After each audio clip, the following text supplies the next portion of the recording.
Buonasera e ben ritrovati a un nuovo appuntamento con l'informazione di Telefriuli. Si è spento a 90 anni Marco Fantoni, capitano d'industria che a 18 anni prese le redini dell'azienda di famiglia. Da realtà artigianale oggi ha rilevanza internazionale ed è leader nella produzione di mobili per ufficio, pannelli truciolati e MDF. Capace di arginare l'emergenza sociale e guidare la reazione al sisma del 76, ebbe un ruolo di primo piano nella ricostruzione in Friuli. Un legame molto forte con la sua terra, la passione e l'attaccamento al lavoro, la spinta continua all'innovazione e poi quell'approccio alla vita e alla professione basato sull'etica e sul rispetto. Uno stile inconfondibile, un marchio di fabbrica. Si è spento nella notte il cavalier Marco Fantoni, uno degli indiscussi protagonisti della storia del Friuli industriale. Avrebbe compiuto 91 anni il prossimo 22 agosto. Capitano d'industria, con spirito di sacrificio ed altruismo e soprattutto con grande coraggio, trascinò fuori dalla tragedia del terremoto e rimise in piedi la parte del Friuli più duramente colpita dal sisma. Nessuno dei suoi dipendenti finì in cassa integrazione e in un terreno dell'azienda furono posizionati containers e roulotte. La ricostruzione della fabbrica partì immediatamente. Il 3 settembre del 76 l'allora presidente del Consiglio, Giulio Andreotti, partecipò ad Osoppo alla riattivazione di uno degli impianti di produzione. Un anno dopo lo stabilimento era completamente ricostruito. Marco Fantoni prese le redini dell'azienda a 18 anni nel 1948 dopo la morte del padre e per una vita ha guidato l'azienda lasciando ogni carica una decina d'anni fa, benedicendo e guidando 2 passaggi generazionali verso i figli prima e i nipoti poi. L'azienda artigianale familiare è diventata un complesso industriale di rilevanza internazionale, leader nella produzione di mobili per ufficio, pannelli truciolari e MDF. Tanti meritati riconoscimenti ottenuti nel corso della vita. Il Presidente della Repubblica, Sandro Pertini, lo nominò Cavaliere del Lavoro il 2 giugno del 1984. Nel 98 l'Associazione per il Design Industriale gli assegnò il Compasso d'Oro alla carriera e nel gennaio 2002 l'Università di Udine gli conferì la laurea honoris causa in ingegneria gestionale. Nell'aprile 2016 il comune di Gemona assegnò a lui, assieme ai cavalieri Pittini e Burgi, il Tallero. Fu la moglie Alessandra De Antoni Fantoni a ritirare per lui il riconoscimento. La sua compagna di vita è scomparsa solo pochi mesi fa, a febbraio. Marco Fantoni, tra l'altro, si impegnò nella costruzione della zona industriale nella piana di Osoppo, assieme tra gli altri ai colleghi Pittini e De Simon. Marco Fantoni lascia i figli Giovanni e Paolo con le rispettive mogli Maria Grazia e Nicoletta e i nipoti Marco, Alessandra, Alessandro, Marianna e Silvia. Andiamo a sentire i commenti, i ricordi. La ricostruzione è stata possibile grazie a uomini come Marco Fantoni. Ha commentato così la scomparsa del Cavalier Fantoni, il vicepresidente regionale Riccardo Riccardi, a cui fa eco la presidente di Confindustria Udine Anna Mareschi Danieli. La sua forza vive nei figli, nella sua azienda. È una giornata abbastanza triste per il Friuli Venezia Giulia e non solo. Io non posso dire di aver conosciuto il Cavaliere di persona, ma sicuramente ne ho conosciuto la fama e l'ho conosciuto attraverso i racconti di altre persone.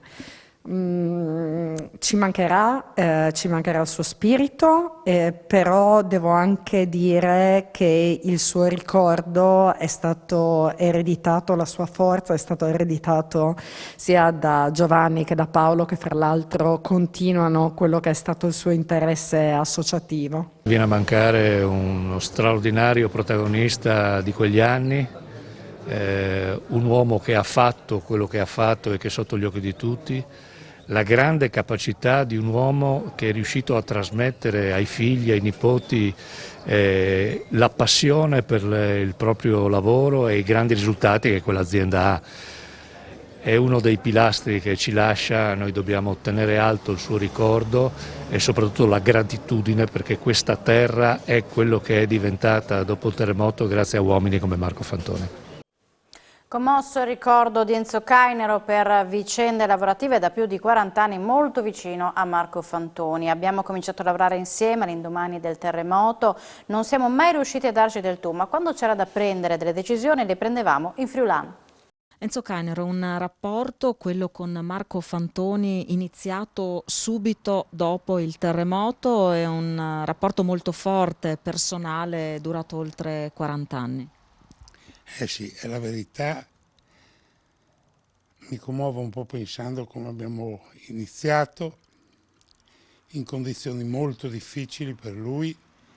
Aveva la fabbrica distrutta, mi ha chiesto collaborazione, ci eravamo conosciuti all'associazione industriale anni prima, gliel'ho data ed è stata anche la mia fortuna personale, devo dire, perché ho appreso molto da lui, ho capito molto come si può gestire gli uomini e come si può prendere delle decisioni per il bene comune.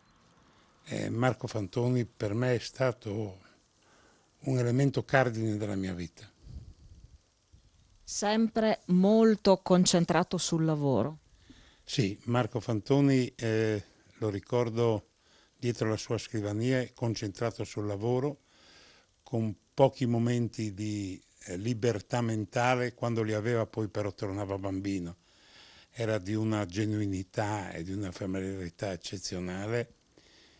Essendo stato vicino a lui per quasi 40 anni, perché escludo gli anni della sua malattia quando era impossibile potergli parlare, evidentemente hanno lasciato un segnale importante nella mia vita, ma soprattutto lui sapeva adattarsi al momento secondo le circostanze, decisionista quando serviva, accomodante quando era necessario e soprattutto aveva una visione prospettica eccezionale. Lui ha preso in mano le redini dell'azienda giovanissimo, dopo la morte del papà. Il tema del passaggio generazionale è sempre stato centrale, fondamentale. Sì, ecco, questo io l'ho imparato da lui.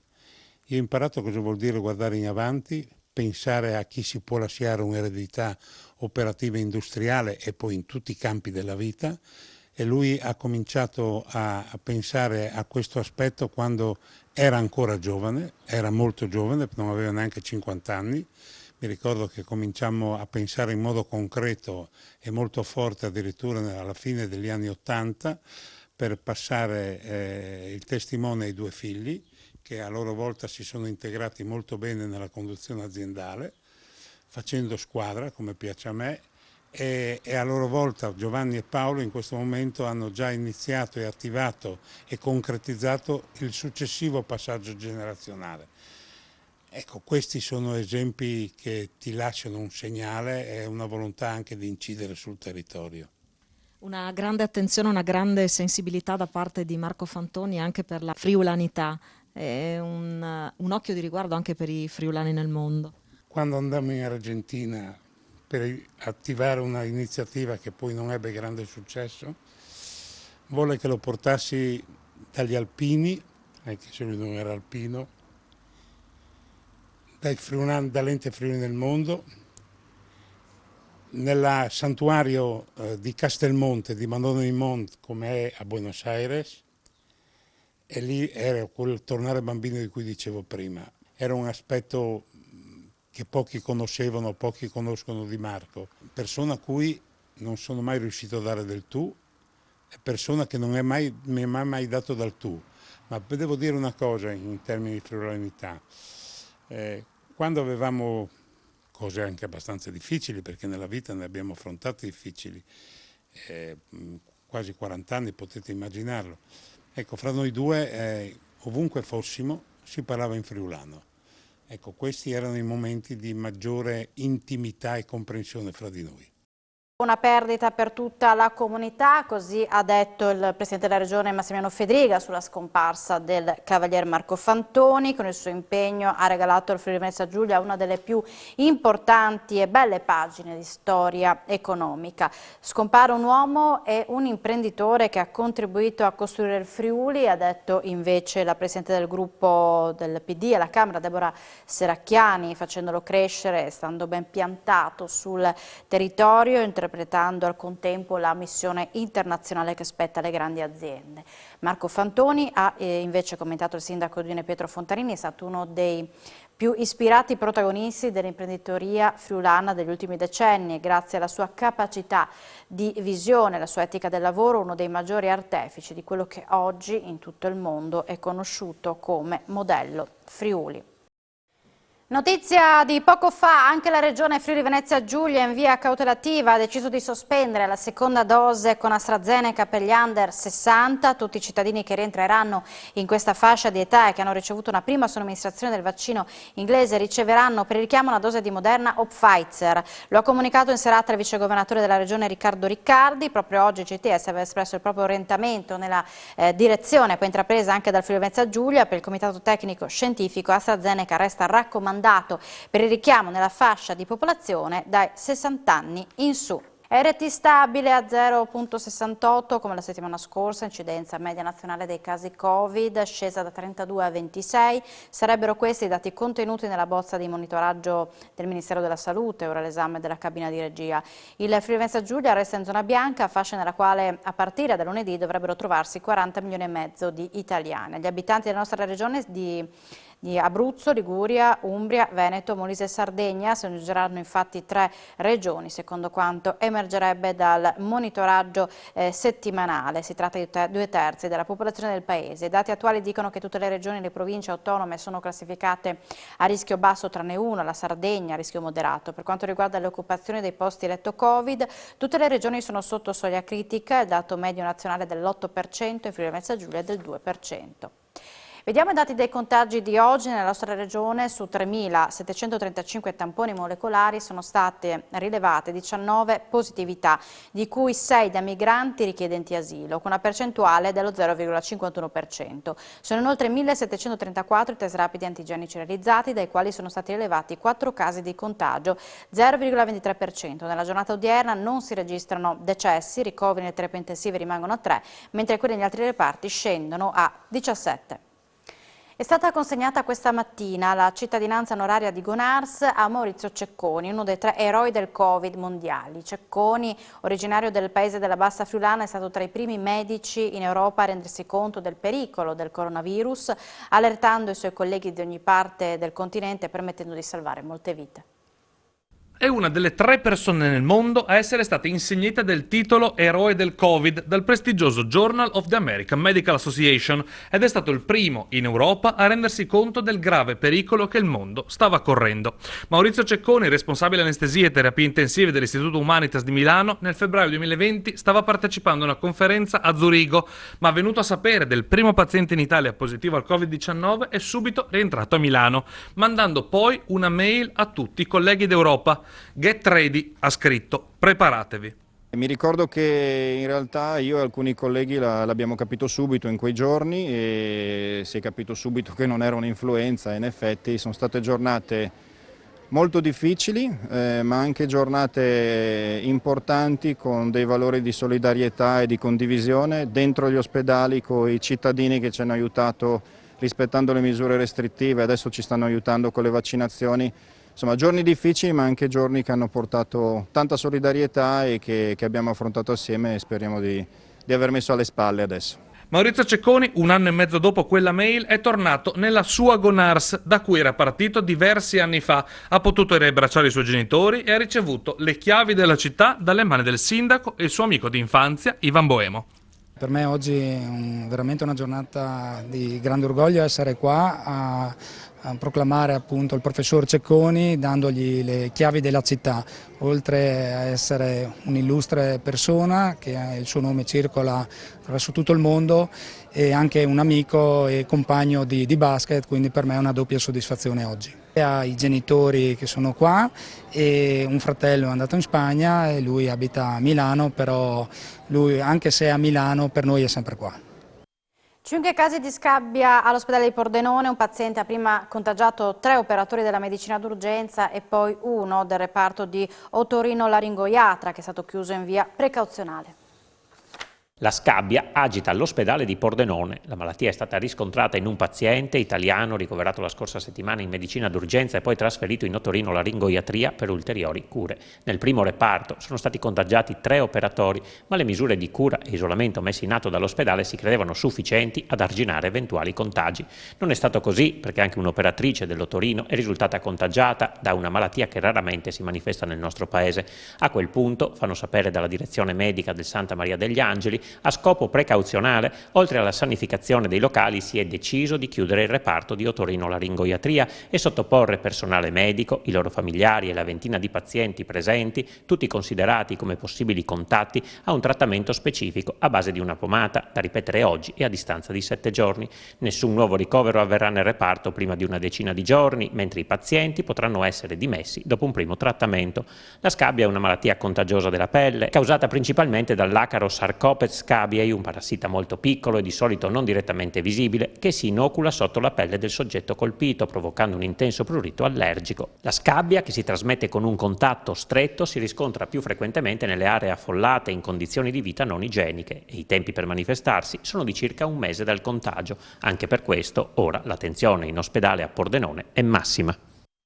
L'azienda sanitaria Friuli Occidentale ha chiuso il bilancio 2020 con un utile di 10 milioni dopo la perdita di 950.000 euro del 2019, risultato frutto dei maggiori finanziamenti pubblici. La pandemia ha messo sotto stress l'azienda sanitaria del Friuli Occidentale, ma non i suoi conti. Se il bilancio del 2019 era stato chiuso con un buco di 905.000 euro, il conto economico a fine 2020, anno per la gran parte condizionato dal Covid, ha chiuso con 10.400.000 euro di utile, e questo nonostante i ricavi per le prestazioni sanitarie siano calati da 50 a 46 milioni di euro, con il costo del personale rimasto in linea attorno ai 180 milioni. L'utile rappresenta così una cifra significativa, spiegata essenzialmente con l'entrata di maggiori contributi in conto di esercizio, quasi tutti regionali e statali, di 21 milioni in più rispetto all'anno precedente.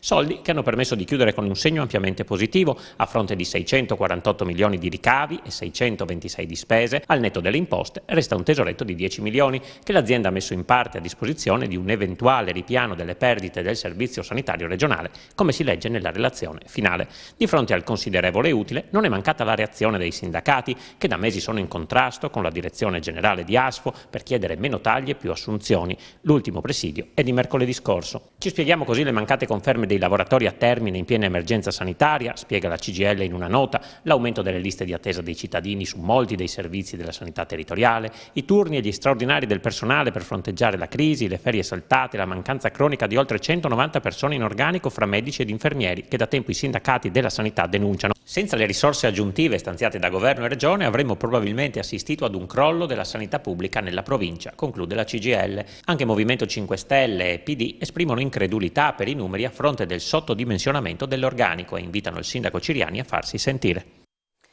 Non si placa la polemica sul tema dei riaccompagni dei migranti in Slovenia. Le associazioni attaccano il prefetto Bontempi parlando di pratica illegale. Per quanto riguarda l'accoglienza, il sistema Trieste ha visto un calo degli ospiti nel 2020.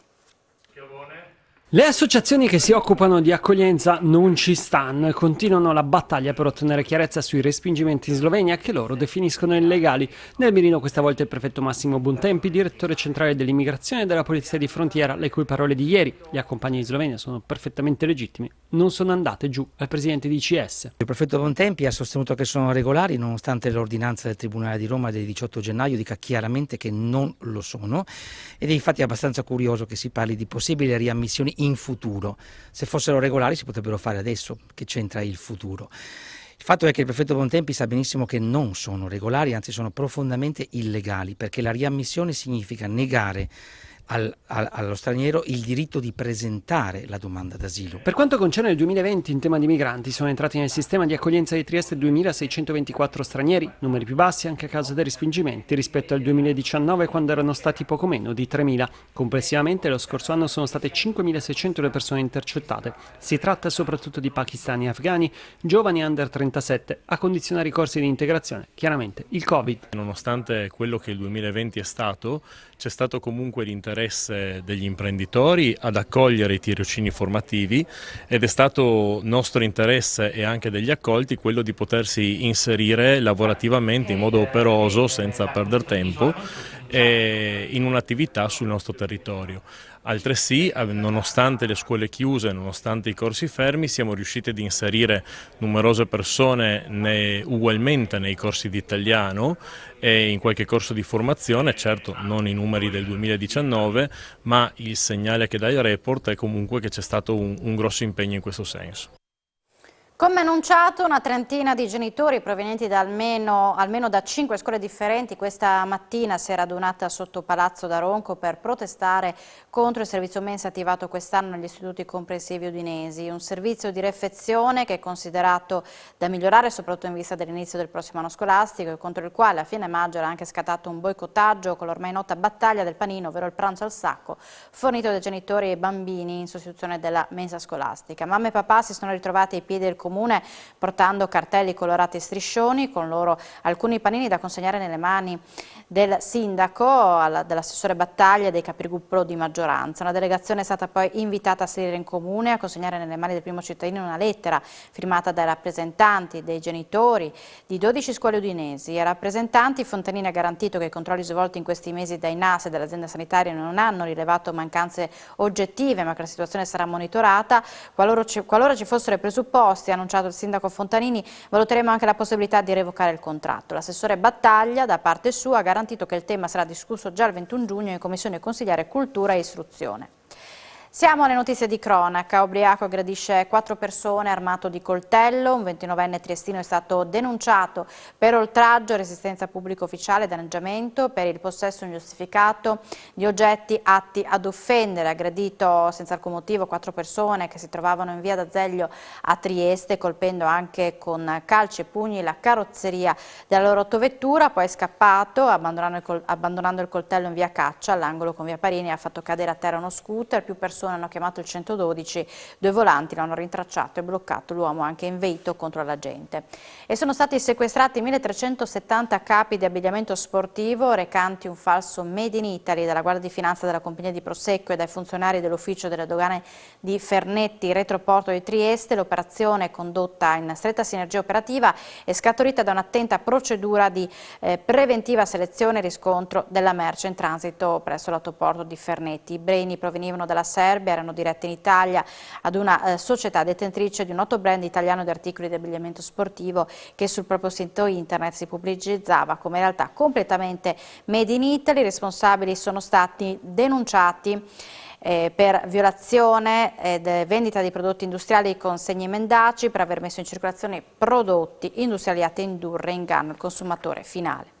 14 anni fa rubò un PC, arrestato un latitante ricercato per furto che all'epoca dei fatti era minorenne. I carabinieri della radiomobile d'Euresina lo hanno rintracciato a Fernetti mentre viaggiava a bordo di un autobus di linea proveniente dalla Romania. Si tratta di un 32enne rumeno, autore di un furto commesso nel 2007 a Milano. È stato portato al carcere del Coroneo, dove sconterà 3 mesi di reclusione.